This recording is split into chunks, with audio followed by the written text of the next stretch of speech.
Hey guys, and welcome back. I'm Rachel O'Leary, and today we're just going to do a super quick and dirty peek into the greenhouse for the daily-ish dose. I hope all of you are staying home, staying healthy, and doing well. It's starting to get to me, but I am pretty grateful that I have all these projects going on.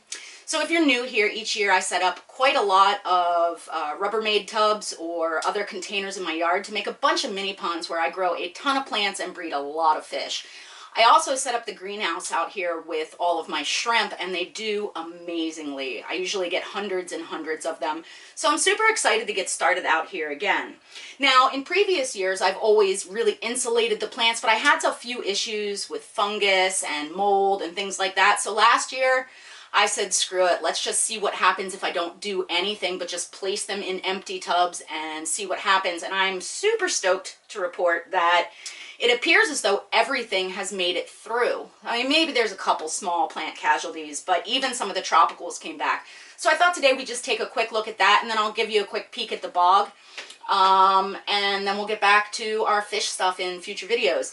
Now, if you're interested in the carnivorous stuff, I encourage you to check out my second channel, Plantaholic, where I just did a build of a little whiskey barrel bog that I'll show you here in a second as well. Let's go take a look. Now in the winter out here in the greenhouse, it does freeze, but despite that, you can see that even my tub of Azolla, which is a little floating fern, went through the winter no problem. As we look around, you will see that I have a bumper crop of plants for this year, which is really, really lucky, especially with the current state of the world. I sincerely doubt that the local garden center that I go to will be open this year for me to be able to get new plants, so I'm really thankful that these did so well. You can see everything is looking really lush, and I'm super stoked as well that even some of the tropicals came back. That's a canna lily. If you guys remember, it was on my 300-gallon tub last year. It was huge and had the big red flowers. I totally didn't expect that to survive the winter, and as you can see, it's coming back. As is that papyrus that was supposed to be dwarf that ended up being about 5 feet tall. And also all of my lilies came through well.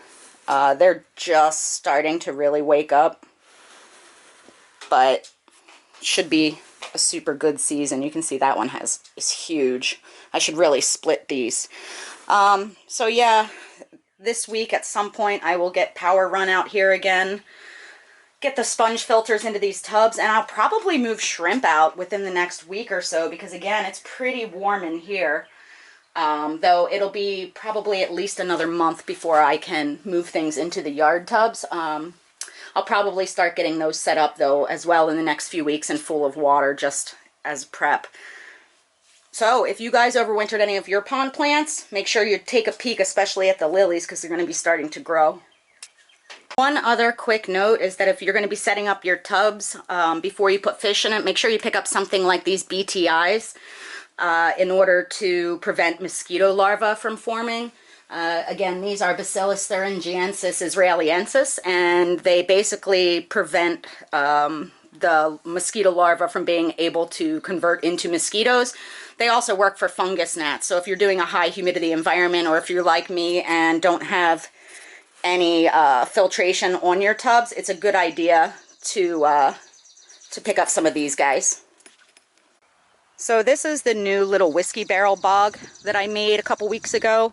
You can see it's going to have a ton of flowers, and this is a Sarracenia orphyllum, or orphilla. And there's also some sundews around the edge, and I put some live sphagnum and other mosses that I collected from wet areas of my yard in there just to help with the surface soil integrity. But I'm pretty excited for this year's bog season. Let's go look at the main garden. Now, in preparation for the growing season, I did go in here and cut off all the old pitchers on everything but the lower growing pitcher plants, the purpureas like that one and the yellow jacket like that one. And as you can see as we look around, flowers are just bursting out of everywhere. Now, the sundews and the fly traps are still waking up, but I even have some bog violets and bog orchids coming up, and so far, so good. I think this is going to be a really cool season in this garden. And again, if you guys are interested in more of the plant content, make sure you check out that second channel, because the vast majority of all of this kind of stuff will be over there. As always, thanks for your continued support, and I'll see you in the next one.